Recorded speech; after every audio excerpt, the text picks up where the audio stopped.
Viola, where are you going with that brick? Jane laughed merrily as she sipped the champagne from the bottle. Viola dashingly turned the steering wheel with one hand because she also had a bottle of expensive champagne in the other. Jane stepped forward. Come on, park somewhere, or the police will catch us and your hubby will lecture us again tomorrow. Viola laughed. Let him read it. I'm used to it.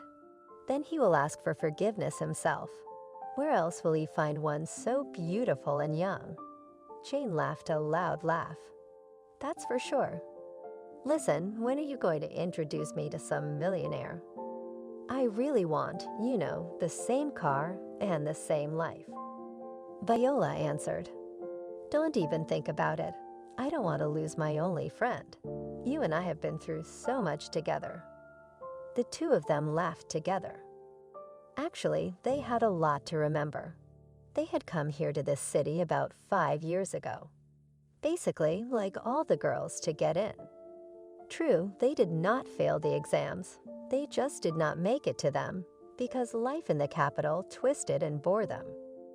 The girlfriends even managed to work as call girls. True, Viola's spouse, a very wealthy businessman, didn't know that. Viola was the first to get out of such a job because she met Ethan. And then she got her friend out of it. Viola, look where you're going. Jane shrieked, and her friend tried unsuccessfully to level the car on the slippery road, a thud in the car, as in slow motion first stood on its ass, and then slowly fell off the road. Packed firmly into Viola, Jane flew out through the shattered glass and watched in horror as the car turned. She was barely hurt, but she was sure Viola had not survived in that chest of scrap metal. Jane stood up and swayed and walked toward the center.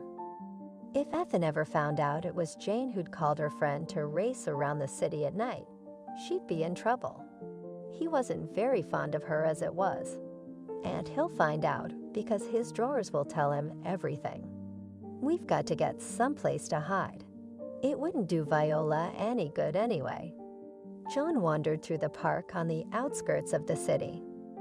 There had been no thoughts in his head for a long time. Ever since his wife and son had been killed in an accident. It had all happened 6 years ago. After the funeral, John got drunk. He had never liked people who drank, and he himself drank only on holidays. And then in small quantities, but here he just could not stop. I woke up and went straight to the store. When he ran out of money, he quickly sold his car for next to nothing and kept drinking. Very soon, some people came along. They supported me, poured me a drink, comforted me. And John, in his drunken stupor, was very grateful to them. He woke up on the street with difficulty, remembering how he got here, and walked to his house. Only there were some people living in his apartment. It turned out that he had also sold his house, but he did not have any money with him. Then he reconstructed what had happened to him bit by bit. John realized. He was just cheated. They slipped him some papers when he was drunk. He started trying to get back to a normal life. But why? There was no one worth living for anyway. He saw a car pass by the park, and he thought it was strange to see a one-way car speeding against the wall. The car is expensive, and the speed is very decent. Just when I thought I heard a terrible rumble ahead, I knew right away that the car had hit something. The place was deserted. The new neighborhood was just being built. Even though the houses were there, they were only inhabited at the beginning of the neighborhood. Even the police rarely came through here. So there was no talk of the car stopping now and helping the driver. He rushed to run. He didn't know what he could do to help, but he couldn't help but try. And immediately he saw a woman running away. Judging by her unsteady gait, she was from this very car. Strange. Is it the driver? The foreign car lay on its roof. John bent down, looked inside, and gasped. There was a woman in there and unconscious. And something in the car was beginning to crackle. There was no fire yet, but it looked like there would be some more. The man looked around. Nothing heavy under his arm. Then he saw an iron urn at the edge of the park. He ran and grabbed it, smashing out the windshield. It was cracked as it was, but it was still there. The woman moaned softly. John saw flames begin to appear on the underside of the car. We had to hurry. He pulled out a knife, always carried it with him. He cut the belt the stranger was strapped to, pulled it toward him.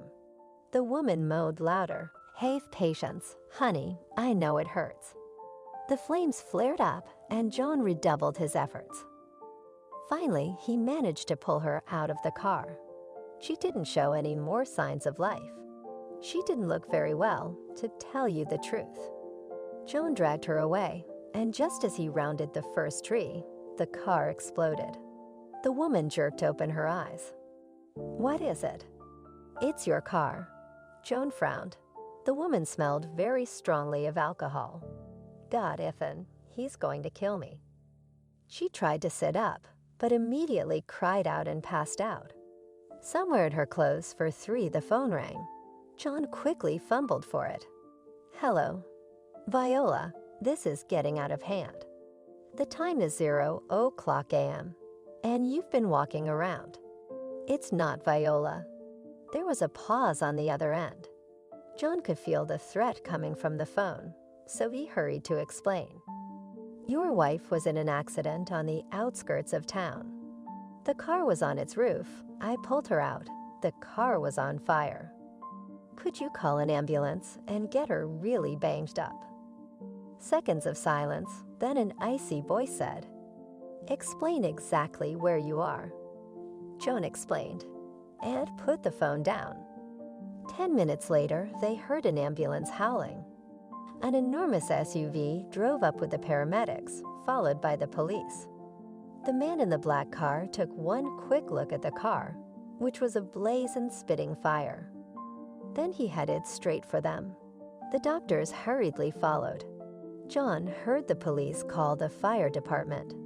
The man crouched down in front of the young woman. "Viola, how come?" He was pushed aside by the doctors and began to conjure her up. And he looked at John himself, who was beating away at her with his teeth. He placed his jacket under the woman to keep her warm. The man silently took off his expensive jacket and tossed it to him. Then he turned to the doctors. "This one to the hospital, too. Do whatever you need to do. Otherwise, he will die of hypothermia." John was immediately picked up under the arms and led to the car. "I'm all right, don't worry." "We're not worried, but this man's orders better be obeyed." John saw a man holding the hand of a young woman as she was carried on a stretcher to another car. He was put in a clean, beautiful room. The doctor said that John would have a full examination, and he was so tired, he didn't mind at all. He just wanted to sleep. Through the fog, he heard someone say next to him, "The fever is high.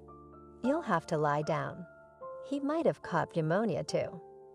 But John wasn't interested. He fell asleep. Warm, clean, and with nothing to fear. Wasn't that bliss? Only 3 days later, he was able to get up normally. He was so weak all the time that he had to scramble for the toilet. First thing he did was go to the nurse's station. Say, "Is the woman who's here?" "Yes, in room 7. Do you want to visit?" He nodded. The girl looked at her watch. "Well, go ahead." Her husband is never this late. Joan cautiously opened the door. The woman turned her head toward him. "Is that you? Did you save me?" Joan crouched down beside him. "How are you?" She waved her hand. "I'm okay. It'll heal. I had to take a big lecture from my husband, but I'm used to it." "You don't love him." She smiled. "Is it that obvious?" She sighed. "It's like everything in life is going wrong, and there's money, and that's all I've been striving for, and I'm not happy about anything. I thought I had a friend, and she just left me in this situation. Didn't even call an ambulance. Well, it's gonna be okay." The important thing is that you're alive." She looked at him with interest. "And you, I'm sorry, are you homeless? You just don't look it. You talk right. And your face isn't like theirs." John himself did not understand why he was suddenly carried away. He told her everything. The woman looked at him thoughtfully, then said, "Wouldn't you like to start all over again? Go away and do it all over again." He shrugged. "Well, I don't know. What's there to dream about? I don't have that opportunity anyway." They talked a lot. It was as if something had broken in Viola. John saw a woman walking with her husband in the park almost every day. Her collarbone was broken, her leg was injured, she was limping, and her husband was gently supporting her. When John was being discharged, he stopped by to say goodbye. Viola smiled. "You know, I'm going to ask to go home too. Without you and me to talk to, I'd feel quite lonely here." "Well, you'll be discharged soon. Just don't drive like that again." "Never again." "Here's the address. You have to go there right away and go. You'll get a little surprise from me there. You know, a thank you for saving me." "No, you don't have to." "Yes, you do. My husband and I talked it over, and we decided that's exactly what you need." John stood in front of the building. There was a beautiful sign on the door, Notary Public, and he took another look at the paperwork. Maybe he had made a mistake. Why would he go to a notary? But no, it was right. He didn't dare push the door open. "Hello, I'm from Viola. Come in, they're waiting for you." In spite of his strange appearance, the girl smiled at him friendly and opened the door. An hour later, John, completely dazed by what had just happened, walked out of the office. The girl smiled again and held out the envelope. "There's a letter for you here." "John, I remembered how nostalgic you were about your grandfather's apiary. Told my husband about it, and we decided to give you an estate of sorts. Yes, it's not a city, but I think you need a change of scenery. It's a working apiary, and if you take it on skillfully, you could be a real millionaire. There's everything you need, and most importantly, beautiful nature and people. Good luck, you will succeed." He looked at the papers again, which indicated that he was now the owner of a large apiary of a good country house, a minivan, and no small amount of money. Yeah, life takes such strange twists and turns, it makes you go crazy. A year passed. Viola sat on the couch, and Ethan looked at her with a smile. "You look like a pretty little bubble." She looked at him resentfully. "You again?" He put his arm around her. "I love her. You know, I thank God all the time for that accident. It literally put your mind back in its place." Viola smiled. "You're mean." "No, I'm good. I just didn't want to lose you." There was a knock on the door. The housekeeper showed up. "Viola, there's a package and a letter for you." Ethan raised an eyebrow, opened the box, and laughed. "Greetings from your friend." Viola, supporting her big belly, looked inside the box. There were several beautiful jars of honey standing there. Oh, what a familiar label. Is that John's honey? It looks like it. Good for you, man. Got the business up and running. Read the letter. Viola quickly ran her eyes over the letter and laughed. Ethan, he's inviting us to the wedding. Found his other half. Ethan smiled. You know, I'd love to go and see what it's like there. Maybe I could do something for him. After all, he saved my favorite woman. Except it's not gonna happen. We're getting married in a month and a half, and I'm due in a week. So we'll definitely go.